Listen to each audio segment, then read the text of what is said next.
Assalamualaikum warahmatullahi wabarakatuh. Perkenalkan, nama saya Media Farah Indramurti dengan NIM K8420047 dari Prodi Pendidikan Sosiologi Antropologi FKIP UNS. Video ini dibuat untuk tujuan pemenuhan tugas praktikum 3 teknologi pembelajaran tentang video pembelajaran kreatif. Materi yang akan saya sampaikan yaitu bentuk atau jenis nilai dan norma sosial. Apa sih yang dimaksud nilai sosial itu? Nilai sosial merupakan nilai yang tertanam di dalam masyarakat mengenai baik atau buruknya suatu hal atau tindakan. Sederhananya, nilai sosial ini berfungsi untuk menunjukkan ukuran masyarakat dalam menetapkan suatu hal itu baik atau buruk bagi dirinya. Nilai sosial memiliki beberapa ciri, di antaranya yang pertama, yaitu terciptanya secara sosial, artinya seseorang harus mempelajari nilai seiring berjalannya waktu, bukan dari bawaan sejak lahir. Contohnya, kamu menilai pendidikan penting untuk meraih impian karena orang tuamu yang menanamkan hal tersebut. Yang kedua, yaitu berlangsungnya terus-menerus melalui interaksi, kontak sosial, dan akulturasi. Contohnya, kamu awalnya menganggap nilai kesuksesan itu hanya sebuah dari materi saja. Tapi seiring berjalannya waktu, kamu berinteraksi dengan banyak orang hingga akhirnya pandangan tersebut bisa berubah. Yang ketiga, yaitu tentang memberikan pengaruh yang berbeda pada setiap individu. Contohnya, buat kamu, nilai kekayaan berpengaruh besar terhadap itu. Tetapi buat orang lain mungkin, yang berpengaruh besar dalam hidup adalah kebahagiaan. Yang keempat, yaitu melibatkan emosi dan perasaan. Artinya, dalam menjalankan nilai sosial, seseorang akan dipengaruhi oleh emosi, perasaan mereka. Contohnya, kamu menolong nenek yang sedang menyeberang jalan karena merasa empati. Karena nenek tersebut tidak bisa menyeberang karena banyaknya kendaraan yang berlalu lintas. Nah, nilai sosial ini dibagi menjadi beberapa jenis, di antaranya yang pertama, nilai material. Nilai material yaitu segala sesuatu yang berguna bagi unsur jasmani manusia atau benda-benda nyata yang dapat dimanfaatkan sebagai kebutuhan fisik manusia. Contohnya, sandang dan pangan. Yang kedua yaitu nilai vital. Nilai vital yaitu segala sesuatu yang berguna bagi manusia untuk dapat melakukan kegiatan atau aktivitas. Seperti adanya buku dan pulpen.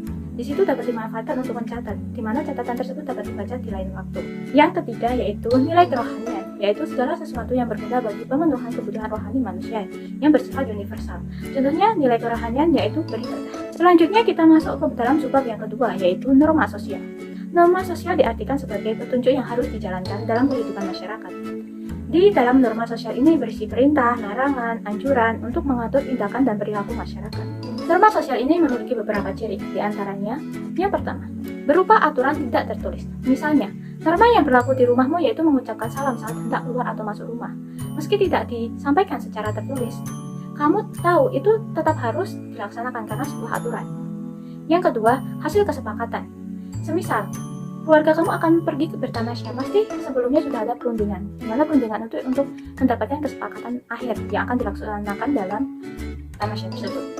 Yang ketiga yaitu ditaati bersama. Aturan yang telah ditetapkan di masyarakat harus ditaati secara bersama. Apabila ada yang melanggar, maka akan mendapatkan sanksi atau pidana. Yang keempat yaitu bisa berubah. Seiring berjalannya waktu, norma sosial yang berlaku di masyarakat bisa berubah sesuai dengan perkembangan masyarakat tersebut. Jenis-jenis norma. Norma dibagi menjadi 4, yaitu norma agama.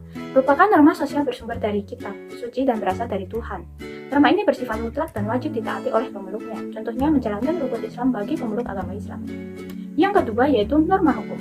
Norma hukum atau jenis norma ini bersumber pada peraturan atau kebijakan yang dibuat oleh lembaga tertentu.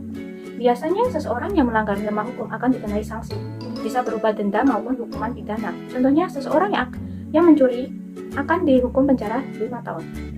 Yang ketiga yaitu norma kesusilaan. Norma kesusilaan diartikan sebagai aturan di masyarakat yang bersumber dari hati nurani. Jenis norma ini sangat dekat kaitannya dengan akhlak. Contoh norma kesusilaan adalah tidak berbuat rasis, tidak melecehkan orang, berperilaku jujur. Yang terakhir yaitu norma kesopanan. Norma kesopanan merupakan peraturan sosial yang mengarahkan seseorang untuk berperilaku baik dalam masyarakat. Jenis norma ini bersumber dari aturan yang ditetapkan keluarga, teman, lembaga, pendidikan, dan kelompok lain dalam masyarakat. Contoh norma kesopanan ini yaitu berkata halus, berbakti pada orang tua, tidak meludah sembarangan, dan menghormati orang tua. Kesimpulan, adanya nilai dan norma ini bertujuan untuk dapat menjaga stabilitas masyarakat dan mengatur serta masyarakat mampu menjalankan peran sosialnya. Sekian yang dapat saya sampaikan, semoga materi ini dapat bermanfaat. Bila ada kesalahan saya mohon maaf. Wassalamualaikum warahmatullahi wabarakatuh.